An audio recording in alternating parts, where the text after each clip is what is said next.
technology, we are questioning humanity itself. The real question is not, will AI involve libraries, but the real question is, if libraries completely disappear into algorithms, what happens to the human mind?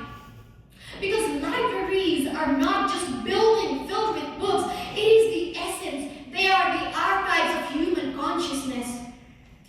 Ever since ancient age, human beings have always found a way to communicate with each other and express ideas. Before words, there were cave paintings. Ancient humans used words and symbols on stone walls to express their ideas, to communicate, and as civilization evolved, those symbols became words, words became languages, and languages became books, books found their home in a library. Inside the library lives the history of every civilization that dared to dream, to question, to create, to rebel, and to evolve. Every single page carries the fingerprints of those who once sat awoke at the middle of the night searching for meaning. Think about this.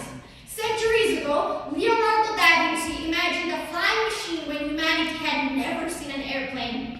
Aristotle spent his whole life questioning existence himself, and Charles Darwin, to ancient thinkers and philosophers, wrote scriptures, poetry, and philosophy without modern tools, without machines telling them what to think and how to do this a certain way. What they possessed was something far more than powerful. What I like to call it the CDIH. Curiosity, imagination, discipline, and human consciousness. And perhaps that is what we are slowly losing today. One of my biggest concerns is what this means for the younger generation. I work around children often. They are brilliant, full of ideas, full of potential, full of life. My own brother, who's only 12, he explains science and dinosaurs and mathematics with incredible accuracy. And sometimes I wonder, is this the same guy? Is this the same guy who was born like 30 years after me? How does he know all of this? And the answer is, of course, technology. It's artificial intelligence. It's AI. And while that is really impressive, it also raises a frightening possibility. What happens when children stop struggling to find answers for themselves?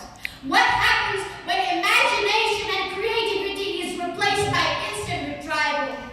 What happens when we no longer seek for knowledge, we just create it on some random machine? Because, ladies and gentlemen, there is something sacred about the process of thinking and a human mind. Have you ever seen a child read a book? It's beautiful. A child reading a book does not only absorb words, they imagine worlds, they create voices in their minds, and they learn patience, reflection, and depth.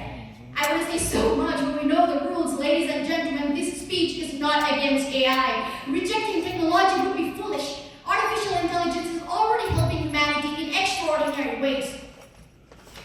AI is important, AI is powerful, and AI is necessary. But artificial intelligence can compose music, but do you think it has ever cried listening to it? It can certainly create pictures, but it has never felt a fresh brush stroke on a canvas and just loved the smell of the colors, and it has never stood beneath a sunset and felt overwhelmed by the beauty of being alive. Artificial intelligence, let it elevate us, but let libraries continue to protect one thing that no machines can ever fully replicate: the human soul. For the day we start reading and feeling our emotions profoundly is the day humanity becomes intelligent, but no longer truly a human. Thank you.